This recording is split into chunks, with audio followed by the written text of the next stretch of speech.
जय हिंद मेरे प्यारे विद्यार्थियों, आर के कॉम्पिटेटिव क्लासेस में फिर से धमाकेदार स्वागत है। और आज मैं फिर से लेकर आया हूं सुपर 30 मैथ का अगला धमाका। अभी तक आपको सुपर 30 मैथ का मिक्स प्रश्नों का प्रैक्टिस सेशन के रूप में 15 सेट करवाया गया है, जिसका पीडीएफ ऑलरेडी टेलीग्राम पर डाला हुआ है और ये 16वां सेट है। इसके पहले मैथ सेट करके 31 सेट का प्लेलिस्ट बना हुआ है। रेगुलर सुबह 6 बजे डेली आप इस प्रकार के मिक्स प्रश्नों का प्रैक्टिस मारिए, तो एक दिन ऐसा आएगा कि एक एक मैथ आपके सामने थर थर कांपेगा, इसकी गारंटी है। और आप सभी का सहयोग जारी रहा तो जल्द ही मैं प्रयास करूंगा कि सुपर 30 रीजनिंग भी आपके सामने पेश किया जाए, क्योंकि हमारा टारगेट, हमारा संकल्प ही आपकी सफलता है। तो आज हम लोग 16वां सेट देखेंगे। और पहले मैं आपको बता दूं कि इसका पीडीएफ आपको डेली टेलीग्राम पर एक दिन पहले ही मिल जाता है। कभी कभी लेट हो जाता है, वो अलग बात है। तो वहां से पीडीएफ प्राप्त करके पहले सेट मारे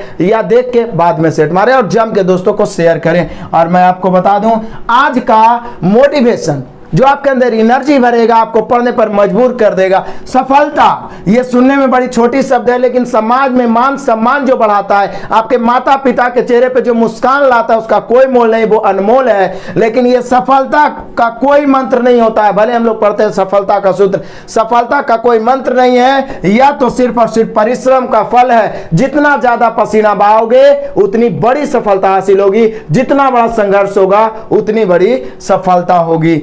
आगे देख लेते हैं। मैं आपको बता दूं कि जो बच्चे हमारे अभी तक एप्लीकेशन को इंस्टॉल नहीं किए हैं वो इंस्टॉल करें। 5000 से प्लस बच्चे हमारे एप्लीकेशन को इंस्टॉल कर चुके हैं, इंस्टॉल करें। और 499 में ऑल स्टडी मटेरियल 1 ईयर तक मैं दे रहा हूं, जिसमें अर्थमेटिक, एडवांस, बेसिक और साथ ही साथ किरण का संपूर्ण सॉल्यूशन। तो फटाफट इसे परचेज करें और रेगुलर पढ़ें, धुआं धुआं कर दें। बाकी तो यूट्यूब पर मैं सुपर 30 और जल्द ही ग्रुप डी स्पेशल सुपर 50 लाने वाला हूं, तो बिल्कुल निःशुल्क पढ़ के भी आप रिजल्ट दे सकते हैं। आपका टारगेट आपकी सफलता। आइए शुरू करते हैं पहला क्वेश्चन से। ताबड़तोड़ सॉल्यूशन, ताबड़तोड़ सॉल्यूशन। देखिए फास्ट, दो संख्याएं तीसरी संख्या से क्रमशः 30 और 37 कम है।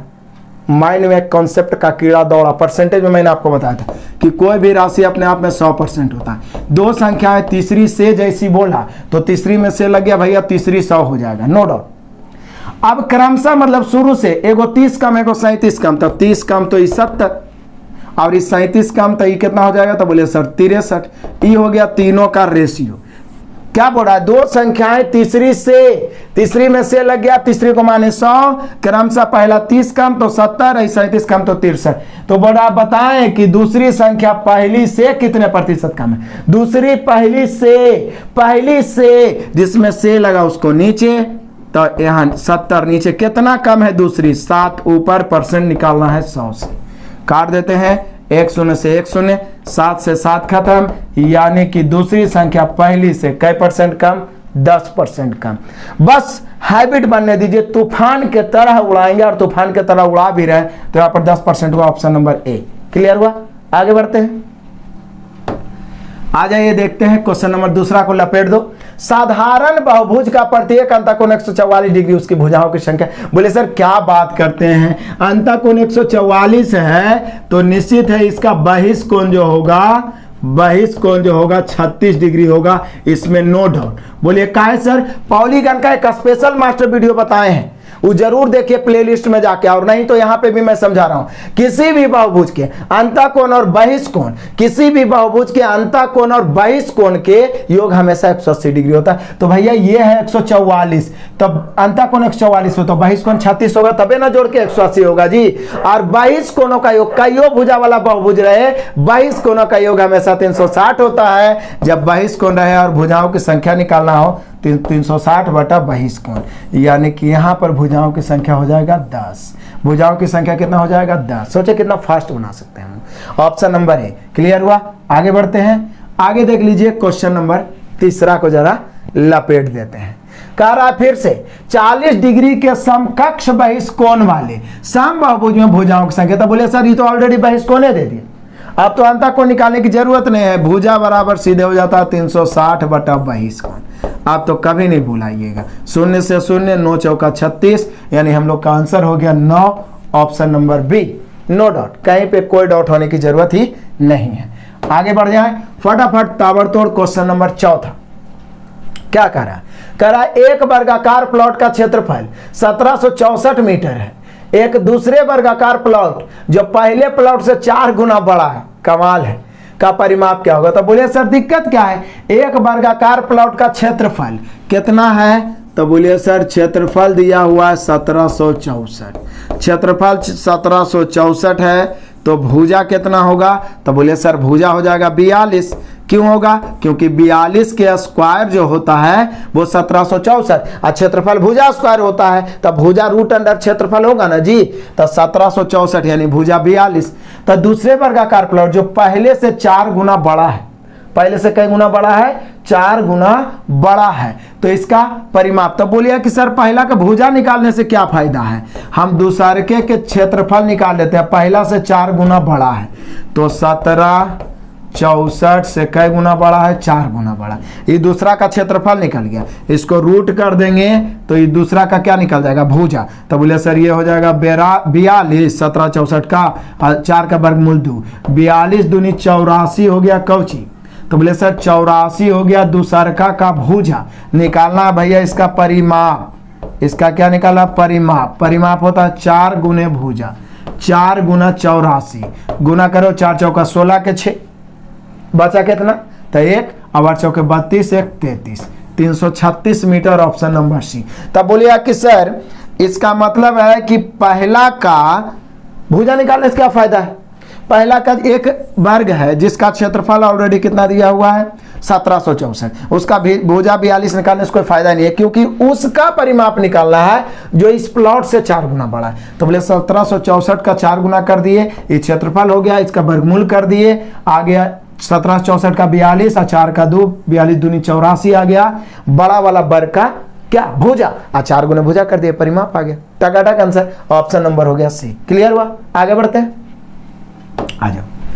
आ जाओ क्वेश्चन नंबर 5 को निपटा दो। मजा है।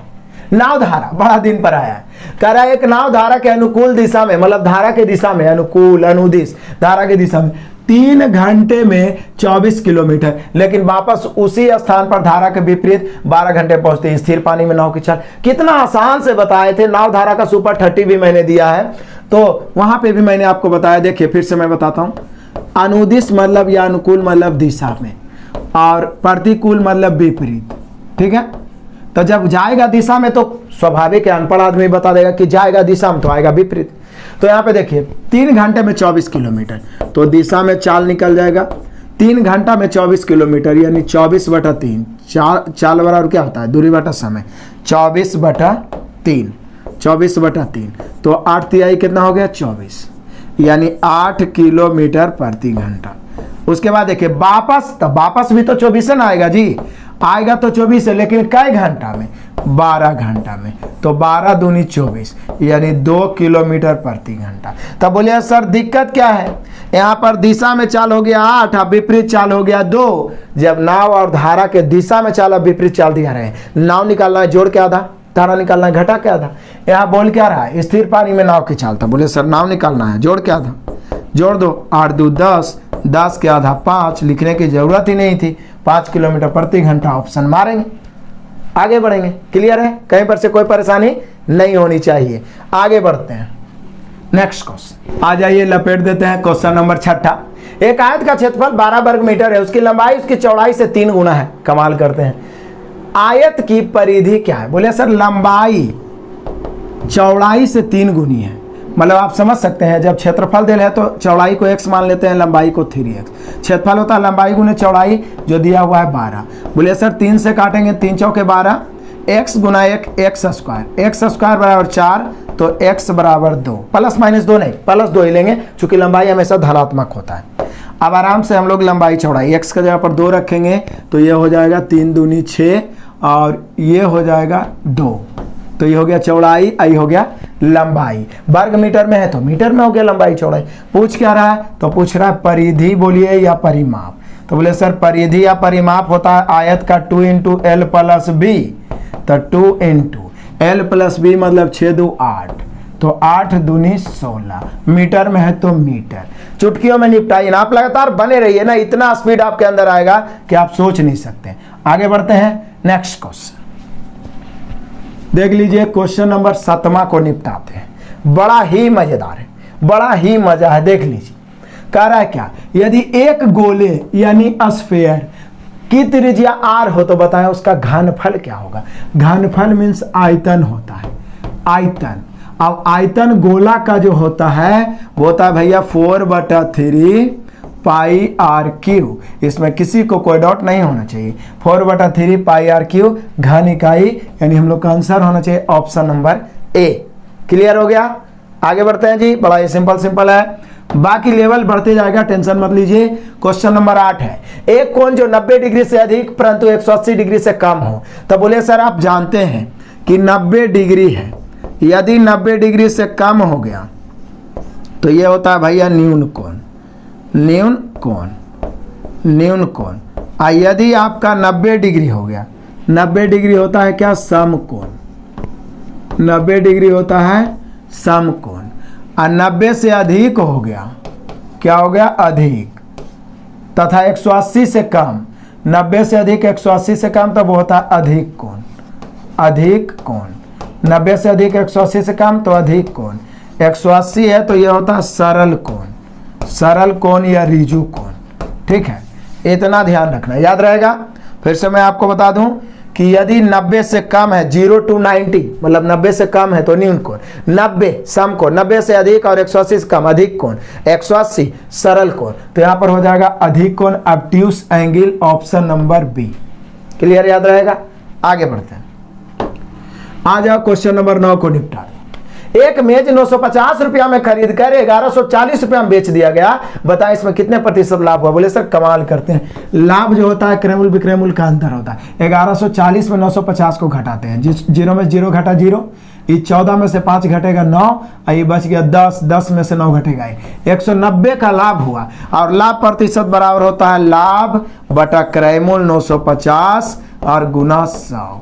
कमाल है। बोलिए सर अब उड़ा दीजिए ना, दिक्कत क्या है, उड़ा दीजिए। 19 5 95, 0 0 कटिए जाएगा, 20 5 100, यानी हम लोग का लाभ कई परसेंट हुआ भैया, 20%। क्लियर, 20%, यानी ऑप्शन नंबर डी। आगे बढ़ते हैं जी, फटाफट तूफान की तरह आ जाइए। क्वेश्चन नंबर 10 को निपटा दीजिए, बिल्कुल निपटाएंगे। क्या कह रहा है, सही विकल्प का चयन करें जो श्रृंखला में दिए गए पैटर्न को जारी रखे और प्रश्न चिन्ह को प्रतिस्थापित करें। बोले सर ये तो रीजनिंग टाइप का क्वेश्चन आ गया, तो कोई बात नहीं। यहाँ पे देख लीजिए, यहाँ है 2/√5, 3/5, 4/√5, 5। तो बोले सर ऊपर वाला तो सिंपल है कि एक एक बढ़ते जा रहा है, तो यहाँ पर भी एक एक बढ़ेगा। 2 है, 3 है, 4 है, 5 है, तो अगला ही भाट के जगह पर 6 हो जाएगा। अब बटा में क्या होगा, तो ये 5 था, √5 से गुना होके फिर हो गया 5, फिर इसमें भी फिर √5 से गुना होकर 5√5, फिर इसमें √5 से गुना हुआ तो √5 गुना √5 5 5 25, तो इसमें भी √5 से गुना होगा, यानी होगा 25√5, यानी 6/25√5। कोई ऑप्शन है, तो बोले सर 6/25√5 है ऑप्शन नंबर बी। दौड़ा दौड़ा के मारेंगे। कैलकुलेशन और बेसिक पे ज्यादा ध्यान दे रहा हूं, एडवांस के लेवल को मैं धीरे धीरे बढ़ाते जाऊंगा। चिंता ना करें कि बहुत इजी सेट दे रहा हूं, ये 2-3 दिन के अंदर लेवल को और पूरा बढ़ाने का प्रयास करूंगा। लेकिन इसको भी इग्नोर हम लोग को नहीं करना, स्पीड लाना है तो हर तरह के मैथ को आपको देखना ही होगा। चूंकि जान लीजिए एनटीपीसी जिस लेवल का CBT 1 में पूछा है लगभग वही लेवल CBT 2 रहेगा। फर्क इतना रहेगा कि 20 मैथ रीजनिंग और बढ़ा दिया जाएगा। क्लियर है, आगे बढ़ते हैं। आ जाइए क्वेश्चन नंबर 11 को निपटा दो। निम्नलिखित में से लुप्त पद ज्ञात करें। बोले सर ये भी कोई क्वेश्चन में क्वेश्चन है, बड़ा ही सिंपल है। देख लो क्या बोल रहा है, पहले तो 1 बढ़ाया है, फिर 3 बढ़ाया है, फिर 5 बढ़ा लगा, विषम बढ़ा रहा है। तो बोले सर 7 बढ़ा दीजिए तो 18 हो जाएगा।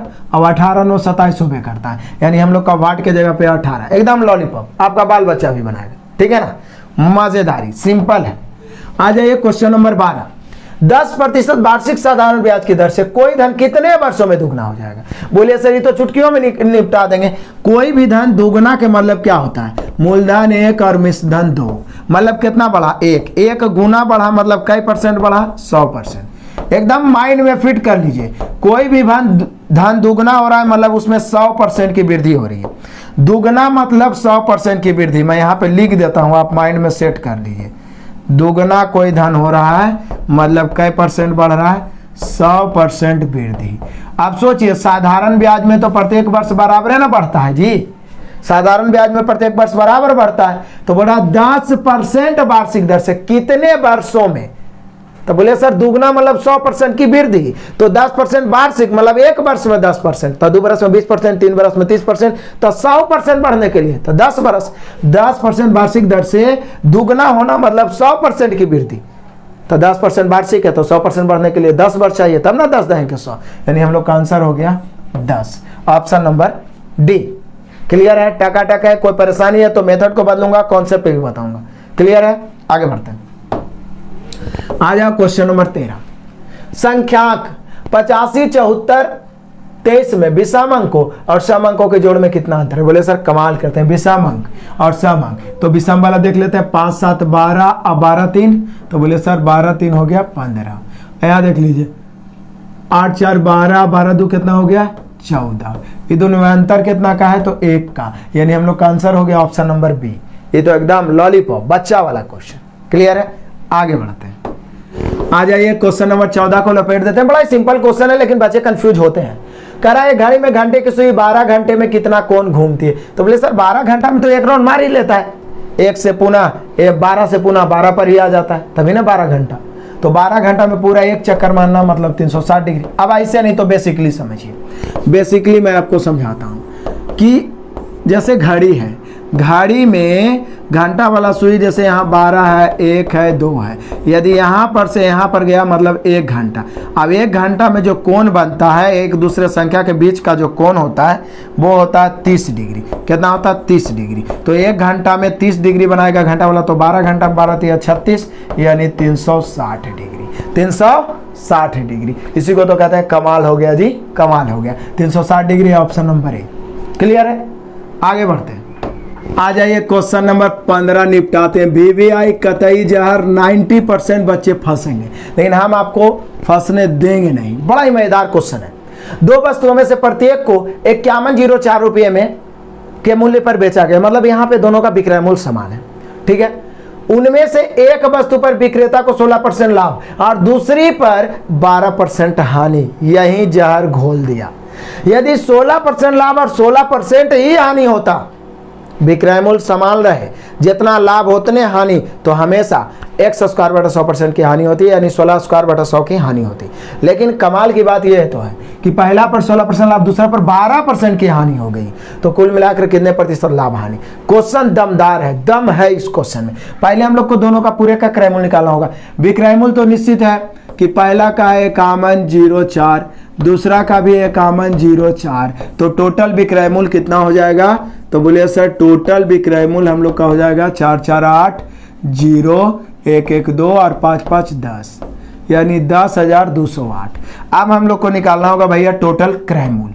अब टोटल क्रय मूल्य कैसे निकले, तो बोले सर क्रय मूल्य भी निकलेगा। क्रय मूल्य कैसे निकलेगा, तो 5104 पर जब हम बेचे हैं तो पहला पर 16% लाभ, इसकी तुलना 116 से गुना 100। दूसरा 5104, इसकी तुलना कैसे, तो 12% हानि पर बेचा 88 से और गुना कितना 100। इसको काटिए छाटिए, जब काटिए छाटिए कैलकुलेशन करिएगा। कैलकुलेशन करना आपका काम है, अब जरूर से जरूर कैलकुलेशन करें। कैलकुलेशन करेंगे तो ये आ जाएगा 10,200 लगभग में, ठीक है। अब 10,200 ये टोटल हो गया क्रय मूल्य, ये टोटल हो गया विक्रय मूल्य। देख लीजिए लाभ कितना है, तो बोले सर 8 लाभ है, अब बटा क्रय मूल्य है 10,200, परसेंट निकालना है 100 से, 2 शून्य कट। अब 8 में यदि 102 से भाग देंगे तो लगभग 100 से भाग दे दीजिए ना, लगभग 102 क्या है, लगभग 100 है, क्योंकि आंसर लगभग में ही है। तो 8 में भाग देंगे तो हो जाएगा 0.08 हो जाएगा, 0.08 लगभग में आएगा, 0.08 मतलब 0.078 ऐसे करके आएगा, तो 0.08 यही तो लगभग में आंसर दिया है, यानी हम लोग का आंसर यही होगा ऑप्शन नंबर डी। कैलकुलेशन जरूर करना है, कैलकुलेशन इसका करना है, हर हाल में करना है आपको। क्लियर, जितना ज्यादा कैलकुलेशन करिए आपके लिए फायदेमंद होगा। आगे बढ़ते हैं। आ जाइए क्वेश्चन नंबर 16 दमदार है। एक डबल बेड की कीमत 7500 रुपया चिन्हित की गई है, दुकानदार उस पर 8%, 5%, 2% की अनुक्रमिक छूट देता है, तो निवल बिक्री। बोले सर कमाल करते हैं, इतना आसान है। देखिए यहाँ भी आपको कैलकुलेशन करना होगा। पहला छूट भैया 8% तो 92/100 नो डॉट। दूसरा छूट 5% 95/100 नो डॉट। तीसरा छूट 2% तो 98/100। अब इसका कैलकुलेशन आप ही को करना है। कहिएगा तो काटेंगे छाटेंगे धुआं कर देंगे, कोई दिक्कत नहीं है, लेकिन आप जितना कैलकुलेशन करिएगा आपके लिए फायदेमंद साबित। चलो देखो, 2 शून्य काट देते हैं, 25 या 75, 25 चौका 100, और भी काटना है 19 5 95, 20 5 100, और भी काट सकते हैं 4 से 23 चौका 92। अब आराम से आप इसका कैलकुलेशन कर दीजिए, वीडियो को पॉज करिए।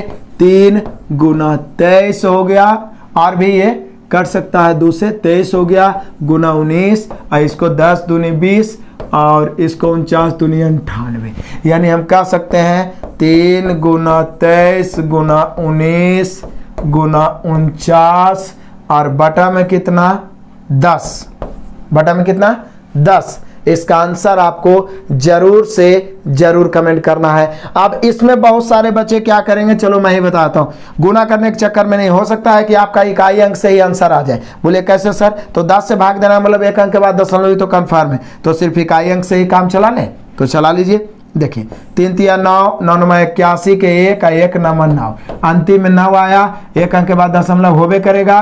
एगो तो ऐसू 0 बैठा देते हैं, ऐसा एक ही ऑप्शन में है, ऑप्शन नंबर सी।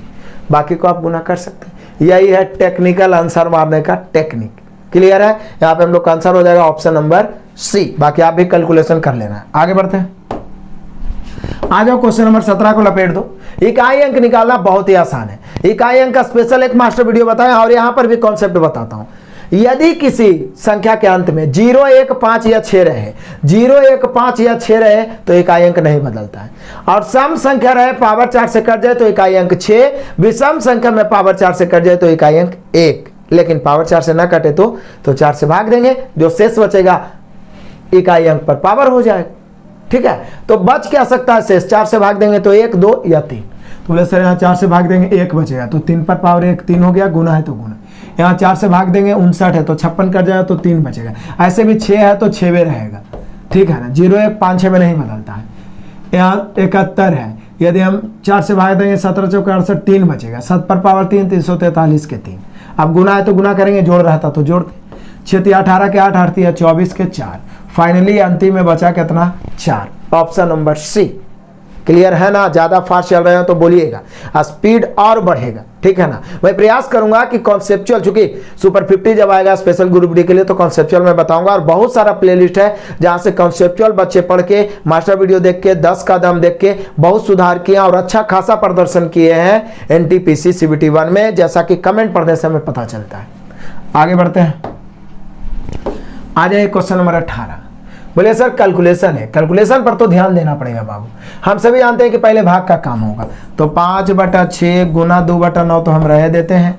इसको भी हम गुना में बदल देते हैं 9/4, और इसको भी गुना में बदल देते हैं 7/6।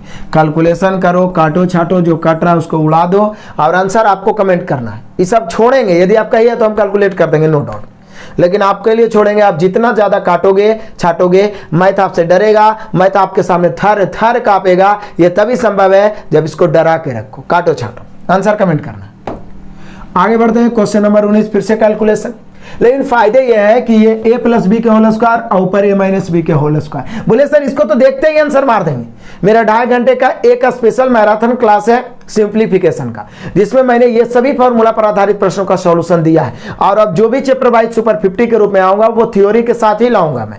ठीक है ना? तो उसमें भी ये सब कंप्लीट हो जाएगा 2-4 दिन में। मैं पूरा प्रयास कर रहा हूं कि बेस्ट कंटेंट के साथ स्टार्ट कर दिया जाए, तो इसलिए जम के दोस्तों को शेयर करना।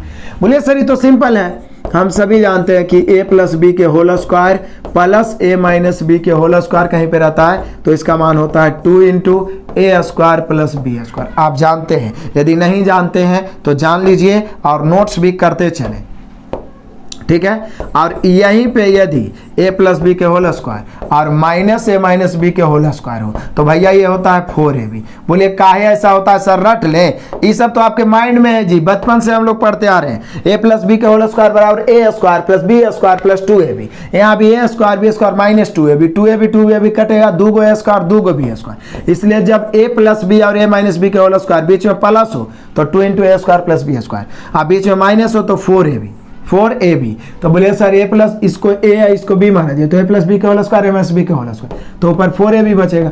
4 × 569 × 163 और बटा में ऑलरेडी है ये 569 × 163, ये दोनों कट जाएगा, बचेगा आंसर 4 और 4 आपका दिया हुआ है ऑप्शन नंबर बी। क्लियर है, समझ में आ रहा है, दिख रहा है? कोई प्रॉब्लम हो तो आप कमेंट करेंगे ताकि अगला वीडियो में हम और इंप्रूवमेंट कर सकें। आगे बढ़ते हैं, आ जाओ क्वेश्चन नंबर 20। संख्याओं 15, 30 और 6 का लघुत्तम समवर्तक और महत्तम समवर्तक। बोले सर ये भी कोई क्वेश्चन सिंपल ऑप्शन एस बनाते हैं। ऐसे में हम जानते हैं 15, 30 और 6 का एलसीएम तो 30 से ना होगा जी, 30 से ना होगा। एलसीएम मतलब लसा, वह छोटी छोटी संख्या जो दिए गए सभी संख्याओं से कट जाए।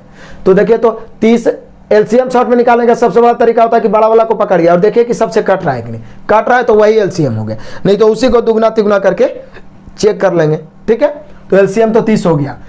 और एचसीएफ, तो बोलिए कि सर एचसीएफ क्या है? एचसीएफ वह बड़ी से बड़ी संख्या होता है जो सभी को काट दे। तो बोलिए सर कॉमन बड़ी संख्या तो यहाँ पर 3 ही है, 3 है जो 15 को भी काट देगा, 30 को भी और 6 को भी काट देगा। तो यहाँ पर हो जाएगा एलसीएम 30 और एचसीएफ 3, तो 30 और 3 वाला है ऑप्शन नंबर ए। क्लियर हुआ? आगे बढ़ते हैं, नो डाउट। देखते हैं नेक्स्ट, आ जाओ क्वेश्चन नंबर 21। भैया √3 का मान दिया हुआ है, ऐसे भी पहले से भी याद होगा 1.732, √2 का मान दिया हुआ है 1.414। तो बोला 1/√3 प्लस √2 का मान क्या होगा? बोले सर कमाल हो गया, नीचे में मान मत रखिए, नीचे में रख के आप फंस जाइएगा, इसको ना कंजुगेट कर दीजिए। 1/√3 प्लस √2 है, √3 प्लस √2 है, इसको कंजुगेट करेंगे तो कुछ नहीं, ऊपर √3 माइनस √2 और नीचे भी √3 माइनस √2, नो डाउट। अब ऊपर क्या हो जाएगा? √3 माइनस √2 और नीचे देखिए, नीचे हो गया a plus B into a minus B. तो बोले sir a square minus B square, तो √3 का स्क्वायर 3 और माइनस √2 का स्क्वायर 2। तो बोले सर फाइनली यहाँ पे बच गया √3 माइनस √2, क्योंकि इसका मान तो भैया 1 होगा और बटा में 1, 2 या नहीं 2, कोई फर्क ही नहीं पड़ता है। अब क्या करना है? अब कुछ नहीं करना है, आराम से हम लोग मान रख देते हैं, तो रख दो। √3 का मान क्या है? 1.732 माइनस √2 का मान क्या है? 1.414। बताओ, इसको घटाने के लिए अलग से पढ़े पड़ेगा जी, इंजीनियरिंग पढ़े की जरूरत है।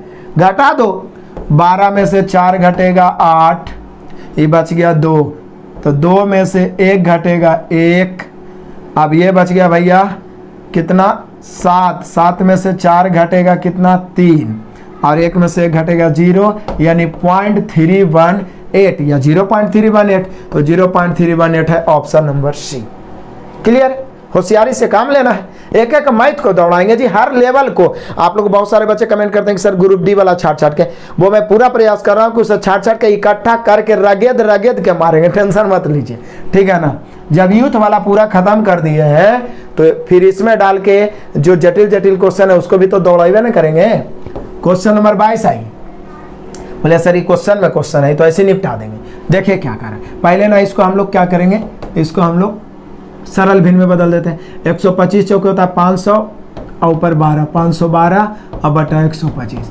इसका क्यूब रूट निकालोगे तो इसका क्यूब रूट कितना आ जाएगा? तो बोले सर क्यूब रूट हो जाएगा 8 और नीचे 5। अब 8 बटा 5 को 5 से भागा देंगे, 5 का 5 बचेगा 3, यानी 1.3/5। 1.3/5 वाला है ऑप्शन नंबर ए। कमाल है ना, कोई दिक्कत नहीं होना चाहिए। कैलकुलेशन ज़्यादा देने का प्रयास करूंगा।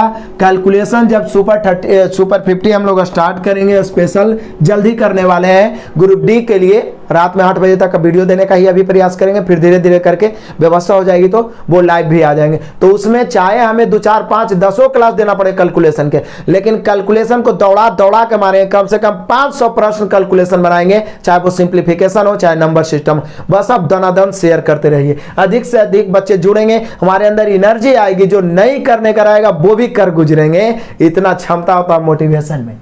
कुछ संख्याओं का जोड़ 450, कमाल का है। कहता है कुछ संख्याओं का जोड़ 450 और उनका औसत 50 है। मतलब योगफल 450 और औसत 50। यदि एक अन्य संख्या 100 को इसमें शामिल कर लिया जाए तो बताएं कि औसत कितना होगा। बोले सर आप भी बात करते हैं, यहाँ पे बच्चे फंस जाते हैं। 450 योगफल है और औसत है 50, तो संख्या कितना होगा। तो बोले सर संख्या निकालना है।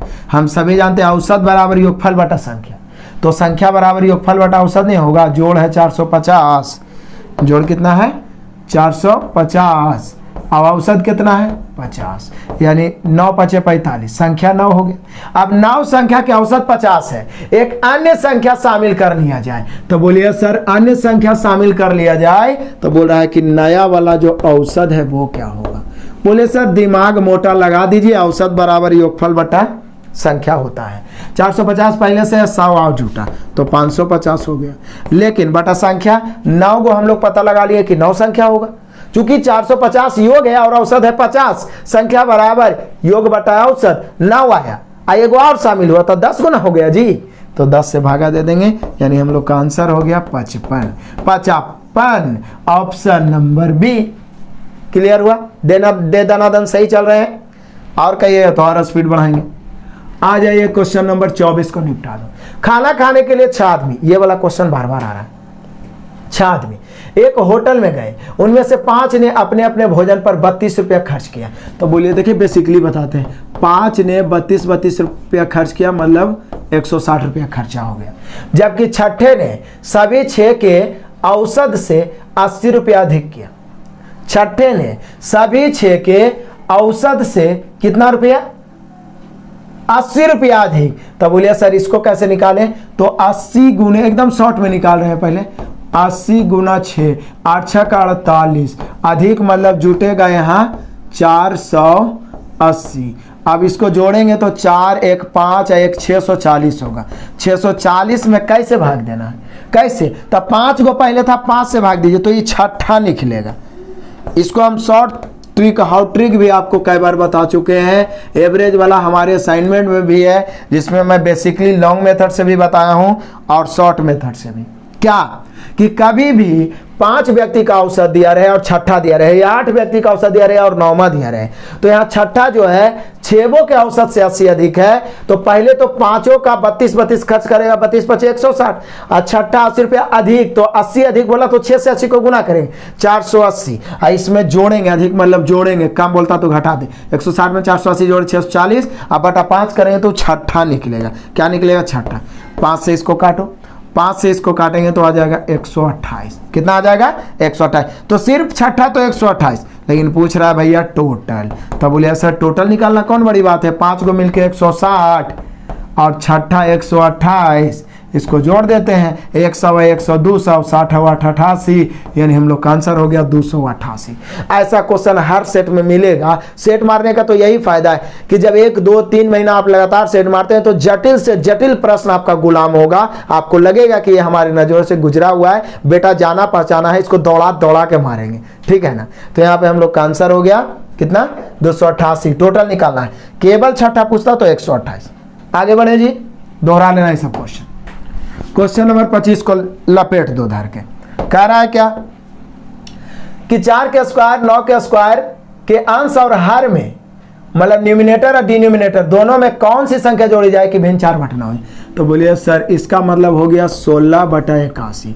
अब इसको आप आसानी से ना चेक करेंगे, क्योंकि 16/81 को तो हम काट के 4/9 ला नहीं सकते हैं। तो बोलिए सर चेक करिए, देर किस बात की। 0 0 तो होगा नहीं, 36 यदि हम जोड़ते हैं तो 16 36 52 होता है। कितना होता है 52। यहाँ यदि हम 36 जोड़ते हैं तो बोले सर 36 जोड़ेंगे तब ये वाला 117 हो जाएगा। तो यहाँ पे मैं 36 जोड़ के देख लेता हूँ चेक करके। ऊपर हो गया भैया 52 और नीचे 6 1 7 और 8 3 11, 13 से कट रहा है, 13 चौके 52, 13 9 117। बोले सर आइए तो गया 4/9 न लाना था, यानी अंश और हर दोनों में हम लोग क्या जोड़े जी। तो बोल रहा है कि दोनों में क्या जोड़े, 36 जोड़े, यानी ऑप्शन नंबर बी। इनाय होता तब आगे चेक कर लेते। क्लियर है, आगे बढ़ते हैं, बढ़िए आगे। आ जाइए क्वेश्चन नंबर 26। कमाल का क्वेश्चन है, बड़ा ही मजेदार एडवांस मैथ को मैंने इंक्लूड किया है सेट में। देखिए इधर से पूरा कह रहा है कि त्रिभुज ABC में मैक्सिमम बच्चों से छूटेगा ये क्वेश्चन, लेकिन आप इसको दौड़ा दौड़ा के मारेंगे आज के बाद। ABC त्रिभुज ए बी सी में क्या बोल रहा है, एडी एक माध्यिका है और एडी पर एक बिंदु पी इस प्रकार है कि एपी अनुपात पीडी 3:4। बोले सर माध्यिका जो होता है ना ऊंचाई का तो काम करता ही है, साथ ही साथ ये नीचे वाला को मध्य बिंदु में बांट देता, चलो माध्यिका है। अब बोल रहा है क्या कि 3:4 में बांटता है पी बिंदु पर। सोचिए ये क्या कमाल कर रहा है, क्या गुल खिला रहा है। पी बिंदु पर 3:4 में बांटता है। कितना में बांटता है, 3:4 में, 3:4 में। तब बोल रहा है क्या, एपी और पीडी 3:4 है तो एरिया ऑफ बीपीडी, वाह बीपीडी, एरिया ऑफ बीपीडी और एरिया ऑफ त्रिभुज एबीसी। कमाल करता है यार, कितना आसान से बता रहे हैं। देखिए एरिया ऑफ बीपीडी और अनुपात एरिया ऑफ त्रिभुज एबीसी। तो मैं आपको दे दूं एक कॉन्सेप्ट, मैं आपको बता दूं कि यदि माध्यिका दिया रहे तो सबसे पहले हम लोग का इस त्रिभुज का अनुपात निकाल लेते हैं, ठीक है। ये त्रिभुज के क्षेत्रफलों का अनुपात जो होगा, यानी आप कह सकते हैं त्रिभुज बीपीडी और अनुपात त्रिभुज एबीडी निकाल लेते हैं, एबीडी। हम इसको भी निकाल सकते थे एबीपी, लेकिन फायदा कोई नहीं। बीपीडी 4, तो इसका जब भुजा 4 है तो इसका ये भी 4 होगा, और ये पूरा 4 3 7 है तो ये 7 हो जाएगा। बोले काहे सर, काहे, भुजा के वर्गों के समानुपाती होता है तो यहाँ उसमरूप होता है, तब ऐसा होता है। यहाँ पे क्या है, ये पूरा को लंब माना जाए तो ये त्रिभुज के लिए लंब बनेगा, ये बड़ा वाला के लिए भी लंब बनेगा। और क्षेत्रफल होता है क्या, 1/2 गुने आधार गुने ऊंचाई। तो आधार गुने ऊंचाई मतलब आप समझ रहे हैं, ये वाला आधार ये वाला ऊंचाई, ये वाला आधार ये वाला ऊंचाई का काम करेगा, ठीक है। तो आधार तो दोनों का सेम ही होगा, इसका ऊंचाई 4 हो गया, इसका ऊंचाई 7 होगा, तो आधार आधार कटिए जाएगा, तो जो ऊंचाई का अनुपात होता है ना वही हो जाता है। इस प्रकार के त्रिभुज में जो ऊंचाई का अनुपात होगा वही क्षेत्रफल का अनुपात, क्योंकि 1/2 गुने आधार गुने ऊंचाई, 1/2 गुने आधार गुने ऊंचाई, तो 1/2 अब आधार सेम ही है। देखिए ये आधार हो गया, ऊंचाई इसका 4 है, इसका क्या है 3 है, नहीं 4 3 7 पूरे हो गया 7। तो बोले कि सर त्रिभुज बीपीडी जी है, बीपीडी है जो कितना हो गया, तो बोले सर बीपीडी है जो 4 हो गया, और एबीडी जो है वो 7 हो गया। तो बोले सर ई वाला 7 हो गया, तो यह वाला 7 है ना होगा, क्योंकि ये माध्यिका जो होता है त्रिभुज के 2 बराबर भागों में बांट देता है, ये ध्यान आपको पहले से। तो अब इसलिए आ जाइए त्रिभुज बीपीडी और अनुपात त्रिभुज एबीसी लपेट दो। तो बोले सर बीपीडी तो ऑलरेडी 4 ही है, और एबीसी तो सर पूरे न हो जाएगा, 7 7 14। अब काट दीजिए, 2 दूनी 4 7 दूनी 14, यानी हम लोग का आंसर हो गया भैया 2:7, नो डाउट 2:7 हो गया, ऑप्शन नंबर डी। क्लियर समझ में आया। दोबारा आपको जरूर से जरूर बनाना है, याद रखना है कि जब ऊंचाई के रूप में दिया रहे तो जो ऊंचाई का अनुपात होगा वही त्रिभुज का क्षेत्रफल का अनुपात हो जाएगा। हम ये पूरा निकाल लिए 7, ये वाला भाग 4, तो इधर 7 तो इधर भी 7, तो ये हो गया 4, आई पूरा हो गया 7 7 14, 4:14 काट के 2:7, नो डाउट। आगे बढ़ते हैं, आ जाओ क्वेश्चन नंबर 27 को लपेटते हैं। क्वेश्चन नंबर 27 को लपेटते हैं, बड़ा ही मजेदार है। कहता है साइन थीटा, यदि आप हमसे एडवांस मैथ पढ़ रहे होंगे, हम अपने एप्लीकेशन पे पढ़ा रहे हैं और कुछ क्लास ऑलरेडी मैंने यूट्यूब पे भी डाला, साथ ही साथ मैराथन क्लास के द्वारा एडवांस तो लगभग टॉपिक मैंने खत्म कर दिया है, वहां से 80-90% कवर होगा यदि दिल से पढ़ेंगे तब। तो बोले सर ये तो बताए थे कि साइन और कॉस बराबर हुई तभी संभव है जब दोनों के कोण जोड़ के 90 डिग्री हो। तो बोले सर इसका मतलब थीटा और +50 प्लस थीटा बराबर जोड़ के 90 डिग्री होना चाहिए। तो थीटा थीटा, तो बोले सर थीटा थीटा 2 थीटा बराबर 90 में 50 घटेगा 40, यानी थीटा बराबर हो गया भैया 20 डिग्री, और 20 डिग्री है ऑप्शन नंबर बी। लपेट दिए दर के, और क्या मजेदार है ना, सीखते जाइए ना, बहुत मजा आएगा। आगे देख लीजिए, आ जाइए क्वेश्चन नंबर 28 को लपेटते हैं। बड़ा ही सिंपल फार्मूला पर आधारित है, a + b का मान 6 है, ab का मान 16/3 है। पूछ रहा है AQ BQ। बोले कि सर डायरेक्ट AQ + BQ का फार्मूला यदि a + b में लिखे तो AQ + BQ बराबर होता है a + b के whole cube -3ab × a + b।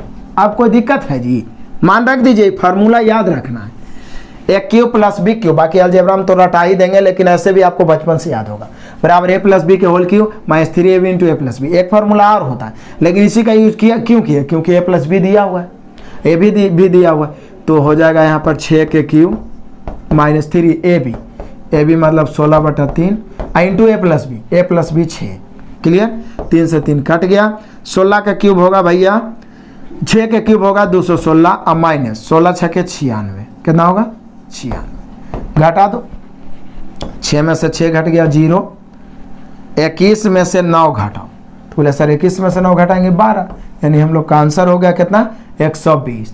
120 है ऑप्शन नंबर डी, दौड़ा दौड़ा के मारेंगे। क्लियर है, आगे बढ़ते हैं।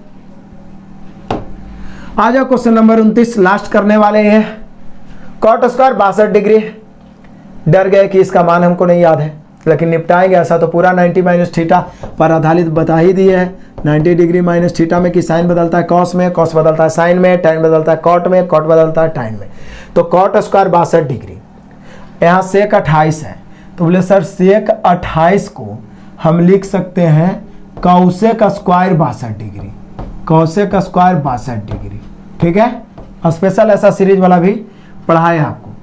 अब कौसेक 30 है और tan 60 है तो tan 60 को हम लिख सकते हैं कॉट स्क्वायर का डिग्री, तो बोले sir cot square 30 degree, cot square 30 degree. तो बोले सर या तो उसका मान ही रख देते, उसको लिखने की कोई ज़रूरत ही नहीं है क्योंकि वो दोनों का मान हम आराम से पुट कर सकते हैं। तो कोई बात नहीं है, हटा दो उसको। ठीक है, अब यहीं पे चल देते हैं। बोले सर इसको फायदा बदलने से इसको बदलने से फायदा ये हुआ कि ये हुआ कौसेक स्क्वायर थीटा और कॉट स्क्वायर थीटा, लेकिन माइनस यहाँ पर है और हम सभी जानते हैं कि cosec square theta minus cot square theta का मान होता है 1। कितना होता है 1, लेकिन यहाँ कौसेक स्क्वायर माइनस में कॉट प्लस में है तो इसका मान -1 होगा। नो डाउट, किसी को कोई डाउट नहीं होना चाहिए क्योंकि माइनस कॉमन लीजिएगा तो कौसेक स्क्वायर प्लस में हो जाएगा। कौसेक स्क्वायर 62 माइनस कॉट स्क्वायर 62 उसका मान 1। अब यहाँ पे इसका मान रख देते हैं। कौसेक 30 डिग्री का मान क्या होता है तो बोले सर sin 30 1/2 होता है। कौसेक उसका उल्टा 2 तो 2 का स्क्वायर 4 प्लस यहाँ पे देख लो tan 60 तो tan 60 का मान √3 का स्क्वायर 3 तो बोले सर ये 4 और 3 7 तो हो ही गया और यहाँ पर है -1 तो ये दोनों जोड़ के 7 हो गया प्लस में आई -1 तो बचा भैया 6। कितना आसान से क्वेश्चन में ही निपटा दिए। पता चल रहा है ना, कोई दिक्कत हो तो बोलिएगा। ऐसे ही कर करके और आपका सहयोग सपोर्ट मिलते रहा शेयर के माध्यम से, लाइक और कमेंट के माध्यम से। तो अभी 30 को दौड़ा रहे हैं, कभी 40 को दौड़ाएंगे, कभी धीरे धीरे 50 को दौड़ाएंगे क्योंकि धीरे धीरे आपके अंदर भी अद्भुत स्पीड आ जाएगा। फिर 50 को दौड़ा दौड़ा के 1-1 घंटा में निपटा देंगे। ठीक है ना, बस बने तो रहिए। आ जाइए आज के धमाकेदार क्लास का लास्ट क्वेश्चन रखते हैं। करा एक वस्तु 20% और 16% की क्रमिक छूट के बाद, एक वस्तु 20% और 16% की क्रमिक छूट के बाद 2 क्रमिक छूट दिया 1680 में बेची जाती है तो वस्तु का अंकित मूल्य। बोले सर कमाल करते हैं, अंकित मूल्य हम P मान लेते हैं। पहला छूट है 20% तो 80/100, दूसरा छूट है भैया 16% तो 16 घटाएंगे 100 में तो 84/100। अब इतना बराबर लेके चल देते हैं 1680 क्योंकि छूट देने के बाद जो विक्रय मूल्य आया है वो दिया हुआ है 1680। कहिएगा तो हम काट देंगे, कोई दिक्कत नहीं है हमें काटने में, आराम से उड़ा दीजिए। 20 चौका 80, 20 चौका 80, 25 चौका 100। No doubt. बोलिए सर ऐसे क्यों काट रहे हैं, सीधा सीधी आप ऐसे ही काट दीजिए ना, सिंपल काट दीजिए कि 20 से 20 चौका 80 और 20 पचे 100। क्लियर। अब देखिए यहाँ से काट देते हैं 21 चौक 84, 25 चौका 100। अब देखिए 21 चौके 84 जब होगा तो 84 दूनी 168 होता है, 20 बार में कट गया। अब भैया ये बच गया 5 आई 25, 5 गुने 25 125, 125 गुना 20 यानी P बराबर 125 दूनी 250 और एगो 0 यानी हम कह सकते हैं 2500 रुपया। 2500 रुपया अंकित मूल्य रहेगा, तभी हम 20% और 16% की छूट देंगे तो उसका मूल्य 1680 हो जाएगा। क्लियर है। यहाँ पे हम लोग का आंसर हो गया 2500, ऑप्शन नंबर सी। कुछ गलती कुछ त्रुटियां हो या कुछ कमियां हो तो आप सुझाव दे सकते हैं, हम धीरे धीरे सुधार करने का प्रयास करेंगे। बाकी जैसे ही पूरा हैबिट हम लोग का बनेगा, दौड़ा दौड़ा के 30 क्वेश्चन को अभी मार रहे हैं कम समय में, कभी 50 क्वेश्चन को 1 घंटा में निपटाएंगे। बस आप साथ बने रहिए, जलवा दिखाएंगे हम लोग भी। आने वाला दिन में अपना भी टाइम आएगा, नहीं आएगा तो उसे घसीट के लाएंगे, जबरदस्ती लाएंगे, दौड़ा दौड़ा के मारेंगे, जब तक तोड़ेंगे नहीं तब तक छोड़ेंगे नहीं। Best of luck, God bless you, जय हिंद।